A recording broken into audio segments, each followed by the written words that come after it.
Hello everyone and welcome back to the finals of the 2020 Chessable Masters. It's Magnus Carlsen versus Anish Giri and we are in match 2. So Magnus won the first match and now Giri needs to retaliate to force match 3. And this is the first game of the Rapids, so let's dive straight into it. Magnus with the white pieces and they go into a very long theoretical struggle with something awesome happening at the end. So let's check it out. The d4 by Magnus.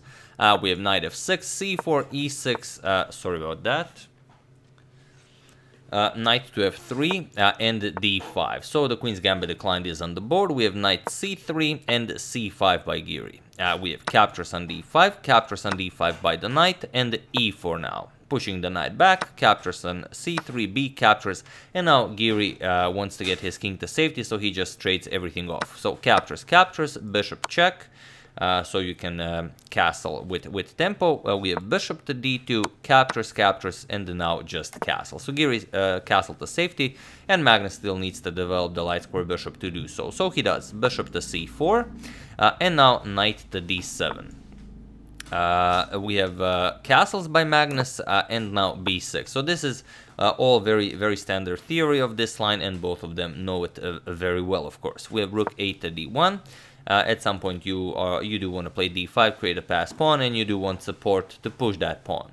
Bishop to b7, putting pressure on the e4 pawn, and now rook f to e1 defending. We have rook to c8, putting pressure on the bishop here, and now bishop to b3, and rook to e8. So both players have fully mobilized their forces, and now the most common idea here is h3, but Magnus actually goes for rook to e3. It's not a new idea, but it has been played only a handful of times.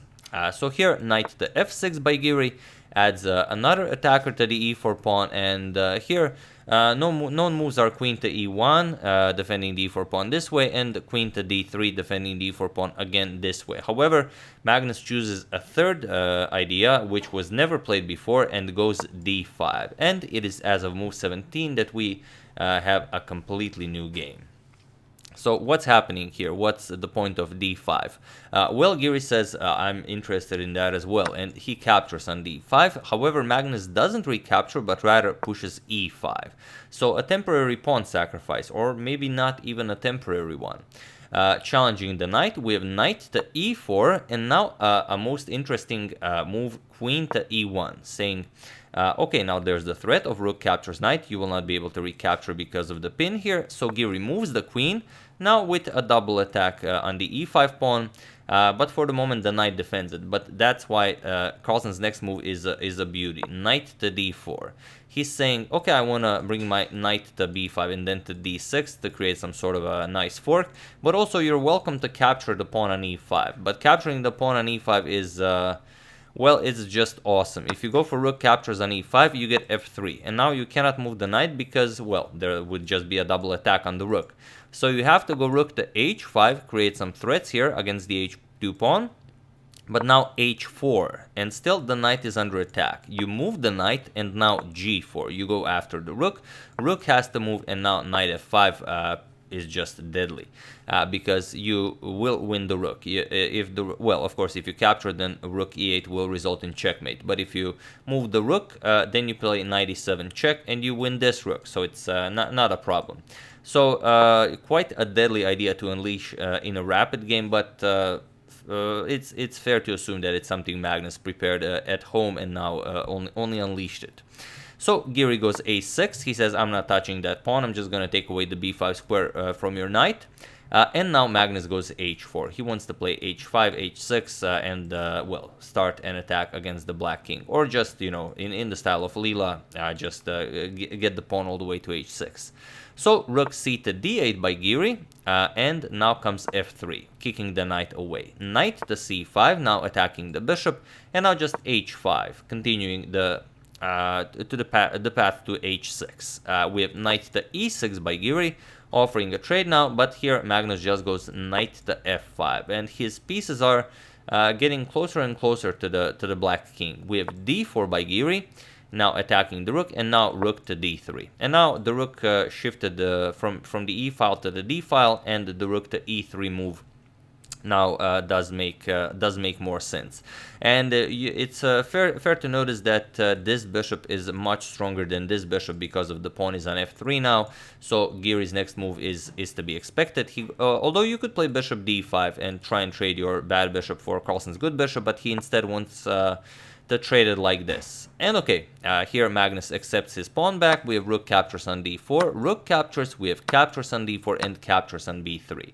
But now, before recapturing, first Magnus goes for a nice Zwischenzug, queen to g3, now threatening checkmate, and only after g6, defending this, we have a captures on b3, recapturing the piece. And here, it's, again, a lot of pieces in front of Giri's king.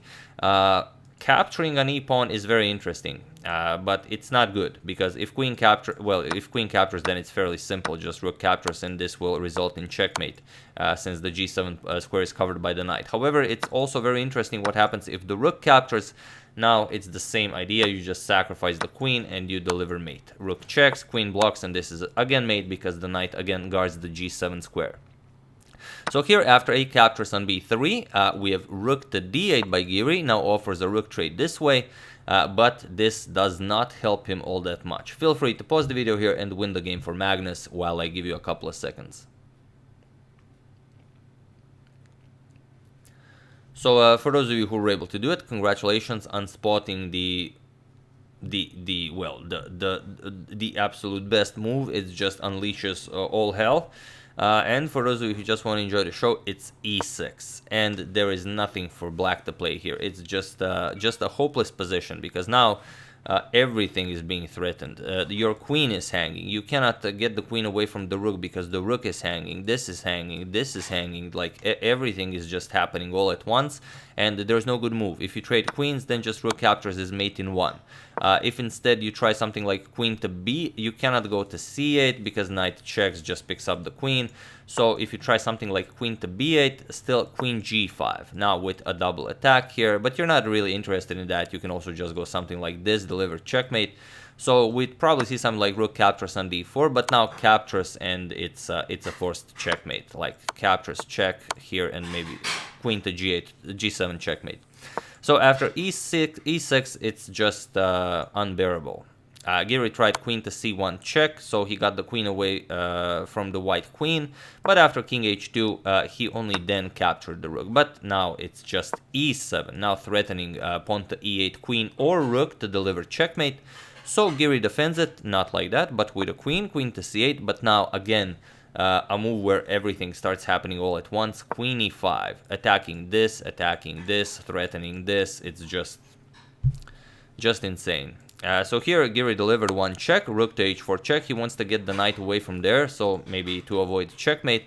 But Magnus just played king to g3, and it was in this position on move 34 that Anish Giri resigned the game, and the game 1 of the second match goes to Magnus Carlsen, who is one step closer to winning the Chessable Masters 2020. And here you resign because, again, too much is happening all at once. Everything is still hanging, this is hanging. I mean, there's no way to stop this. You could prevent checkmate by capturing the knight, so now, okay, there's no checkmate, but still, you just force black queen to capture it. The king has nowhere to go, and after this check, you can just pick up the rook, and, I mean, it's a queen against bishop, fairly straightforward.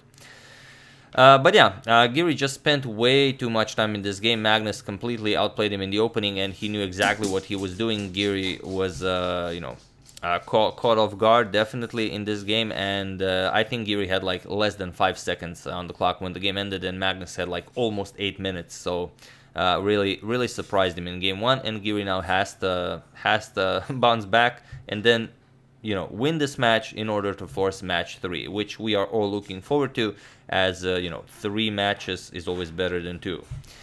So yeah, that's the game. I do hope you enjoyed it. I would like to thank Kirill Stoimenov, Emil Dedekari, Thomas Connors, Michael Considine, and Robert Pipes for a contribution to my channel. Thank you a lot. I really appreciate it.